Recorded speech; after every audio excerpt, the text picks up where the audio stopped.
राधे राधे दोस्तों, जय श्री कृष्णा। कान्हा जी की कृपा हम सब पर बनी रहे, इन्हीं शुभकामनाओं के साथ आप सभी का हमारे भक्ति में आस्था यूट्यूब चैनल पर हार्दिक स्वागत है। दोस्तों, आज की वीडियो में हम आपको कामदा एकादशी के बारे में जानकारी देंगे। आप सभी वीडियो को ध्यान से और पूरा सुनना।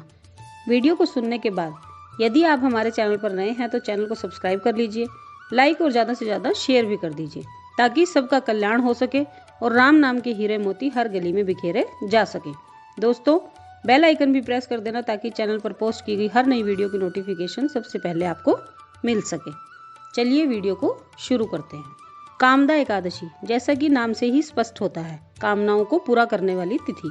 ये तिथि भगवान विष्णु को समर्पित होती है। हर महीने में 2 एकादशी पड़ती हैं, एक कृष्ण पक्ष में और दूसरी शुक्ल पक्ष में। दोस्तों, इस वीडियो में हम आपको चैत्र शुक्ल पक्ष में पड़ने वाली एकादशी के बारे में सभी जरूरी बातें बताएंगे। चैत्र शुक्ल पक्ष की एकादशी को ही कामदा एकादशी कहा जाता है। धार्मिक ग्रंथों में मान्यता है कि कामदा एकादशी ब्रह्म हत्या जैसे पापों और राक्षस योनि के दोषों से छुटकारा दिलाती है। इस एकादशी में व्रत, उपवास, भजन कीर्तन, पूजन अर्चन, एकादशी की कथा को पढ़ना या सुनना या फिर किसी को सुनाना, भगवान विष्णु के मंत्रों का निरंतर जाप करते रहना, माता लक्ष्मी की आराधना करने का विशेष महत्व है। अपनी सामर्थ्य के अनुसार जिससे जैसे भगवान की पूजा हो सके वैसे उसे करनी चाहिए। इस एकादशी की कथा को पढ़ने या सुनने से वाजपेयी यज्ञ का फल भी मिलता है। चलिए दोस्तों, अब इसकी तारीख आपको बताते हैं। दोस्तों, कामदा एकादशी का व्रत 23 अप्रैल दिन गुरुवार को रखा जाएगा। अगर व्रत कर सकते हैं तो इस दिन व्रत का संकल्प लें और भगवान वासुदेव से प्रार्थना करें कि प्रभु, मुझ में इतनी सामर्थ्य नहीं है कि मैं आपका व्रत कर सकूं, परंतु यदि आप कृपा करेंगे तो अवश्य व्रत कर पाऊंगा या कर पाऊंगी। अतः आप साथ साथ रहिएगा और मेरे शरीर और मेरे मन को शक्ति प्रदान कीजिएगा। यदि आपने व्रत रखा है तो इस दिन सुबह जल्दी उठकर स्नान करें और साफ स्वच्छ वस्त्र पहनकर मंदिर जाएं। मंदिर में दीप धूप प्रज्वलित करके देवी देवताओं का स्नान कराएं और स्वच्छ वस्त्र पहनाएं। एकादशी तिथि भगवान विष्णु को बहुत प्रिय होती है, इसलिए इस दिन भगवान विष्णु और माँ लक्ष्मी की पूजा करने से अखंड पुण्य मिलता है। अगर कर सकते हैं तो श्री हरि विष्णु और श्री विष्णु प्रिया माँ लक्ष्मी की एक साथ पूजा करें। भगवान विष्णु जी को तुलसी का पत्ता और गेंदे के फूल और माँ लक्ष्मी को लाल गुलाब और श्रृंगार का सामान समर्पित करें। इस व्रत में अनाज नहीं खाया जाता, अतः व्रत फलाहारी करें। अगर मीठा रख सकते हैं तो बहुत अच्छी बात है, नहीं तो अपने हिसाब से जैसे घर के बड़े बूढ़े रखते आए हैं वैसे व्रत को करें। व्रत के अगले दिन यानी द्वादशी के दिन भगवान श्री हरि को खिचड़ी बनाकर उसका भोग लगाएं और उसके बाद मंदिर जाकर प्रसाद मंदिर में देकर आएं।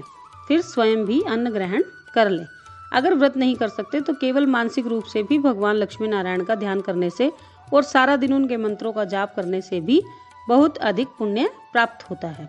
चैत्र मास की शुक्ल पक्ष की एकादशी को श्री हरि का उत्तम व्रत कहा गया है। इस दिन किया गया व्रत बहुत अधिक फलदायी होता है, इसलिए इसे फलदा एकादशी भी कहा जाता है। श्री राम नवमी के एक दिन बाद मनाई जाने वाली इस एकादशी को समस्त सांसारिक कामनाओं की पूर्ति के लिए विशेष माना गया है। बुरी आदतों से छुटकारा पाने के लिए भी इस व्रत को किया जाता है।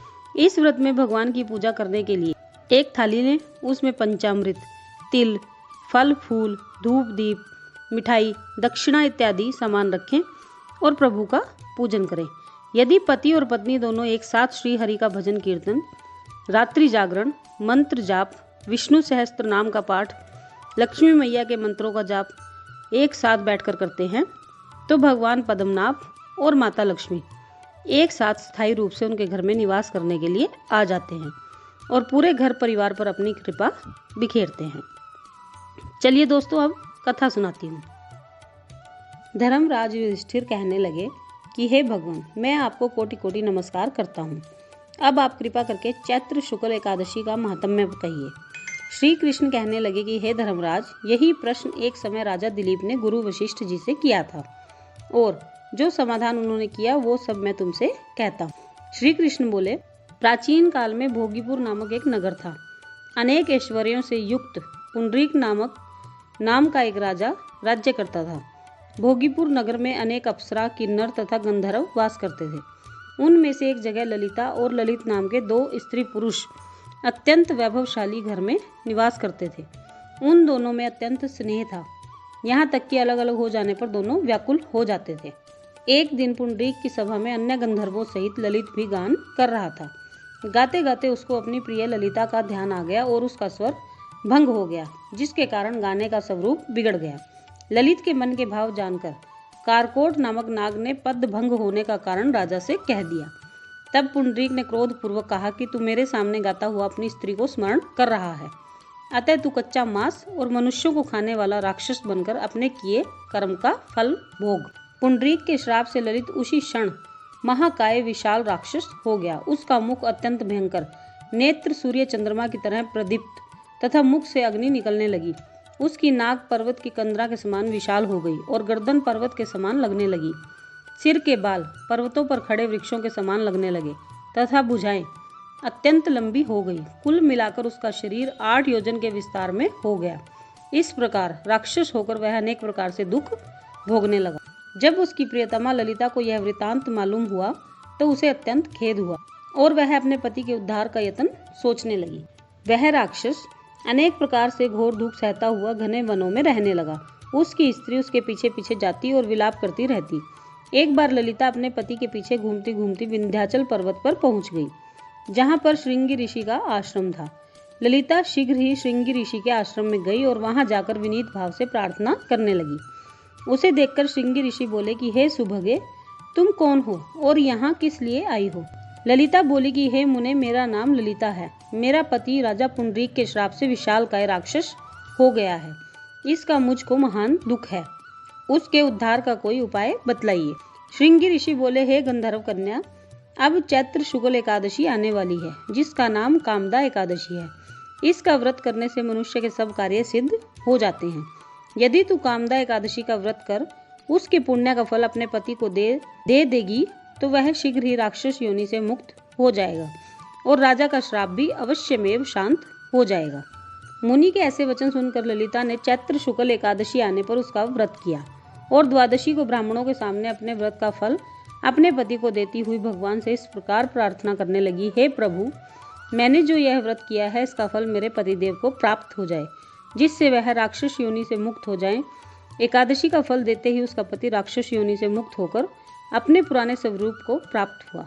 फिर अनेक सुंदर वस्त्र आभूषणों से युक्त होकर ललिता के साथ विहार करने लगा। उसके पश्चात वे दोनों विमान में बैठकर स्वर्गलोक को चले गए। वशिष्ठ मुनि कहने लगे कि हे राजन, इस व्रत को विधि पूर्वक करने से समस्त पाप नाश हो जाते हैं तथा राक्षस आदि की योनि भी छूट जाती है।